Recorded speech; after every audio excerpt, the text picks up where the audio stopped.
there was a certain space and time where women weren't even allowed to pursue higher education. Couldn't even go get PhDs or become doctors.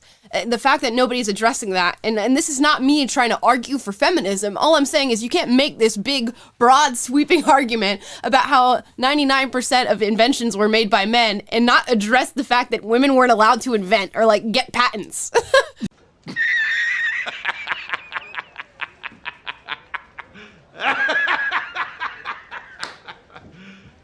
You serious? So one of the things that I learned as a tool against this, and of course I learned it from my dad, and his use of it was in conversations. I don't know if people remember, but just 10 years ago, there wasn't a lot of public discussion of the fact that there were tribes in Africa that sold African black people to white people from other countries and to Arabs and so on for slavery. Like, that discussion wasn't happening. At the time, you didn't hear about, this group of people is wearing this pattern that is actually, created by this characteristic of this tribe, or this movie about this fictional hero is about this tribe. That was not a big discussion. It was the fact that people talked about it and pointed it out over and over again and ridiculed the idea that a few men in a ship, a few white men in a ship, just dominated the entire continent of Africa. And that was my dad's take. He was like, yeah, when people start basically black and white, not just racializing, but black and white thinking, dividing that and saying that, well, just these slavers from Europe came over and just dominated the entire continent of Africa. Dad would start bringing up, you're really slamming the entire population of Africa as so inferior and wimpy that 34 men on a ship could dominate them. Right. And that kind of, they brought the slaves from tribes that were there. They were the losers of different wars between different tribes.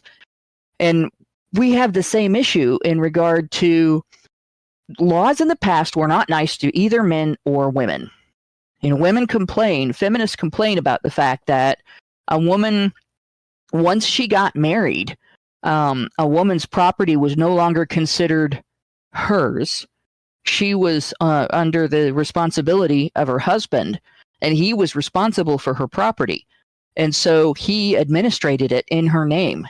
And they consider that to be not her property anymore. Just like your child has toys, and you administer those toys and administrate those toys in your child's name. If a toy is too dangerous, you put it up until your child is older, right?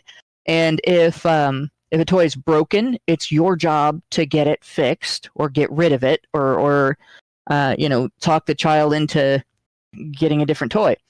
And although there's not much of a comparison between toys and, say, a piece of property that has a home on it, like land or financial property, if your child has a bank account, you do the same thing, right? And if you let your child's bank account be decimated because you don't pay attention to what's going on with the banking system, or you don't pay attention to what's going on with your bank, you're responsible for that loss. If people only looked at the child's end of that and say the child has no rights, then they don't look at the fact that if the parent just takes that money for themselves, they can go to jail. That situation was what men were in. Mm-hmm. So women's position was more sheltered than that of a child, and men's position was more vulnerable than that of a parent.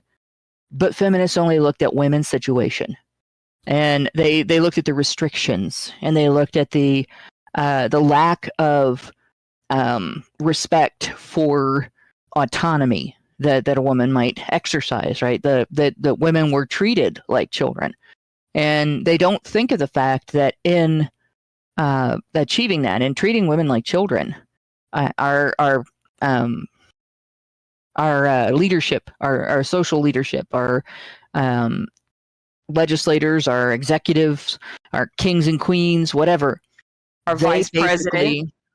Yeah, our vice president. But they basically made men, they put men in a position where they were punishable for things they hadn't done and couldn't necessarily control. And the feminists never care about that. It was all men's fault and all women's suffering, but the reality is it's far more nuanced. And then on top of that, like we hear from feminists all the time that women are just as capable as men. And their objection to women being treated as less capable and more in need of being socially and legally sheltered than children. That like they object to that on the basis that women are just as capable as men and should have just as many rights as men, and the expectation to uphold their end of the social responsibility that comes with those rights. Exactly. But that necessarily means that if feminism was ever a good thing, if men really were oppressing women throughout history, if patriarchy theory is legitimate, the basis for the entire feminist belief, that means that women are inferior because they couldn't put a stop to it until the 20th century. So throughout history, all prehistory, and then all of history up to the 20th century, one gender dominated the entirely unwilling and helpless other gender. Yeah. Until suddenly, during the 60s, men developed compassion for women. Right? Yeah. So you got to catch 22 there. Either women are as capable as men, and women are as responsible for coverture as men were, as willing as men were, and as involved as men were, or women really are inferior and coverture was necessary.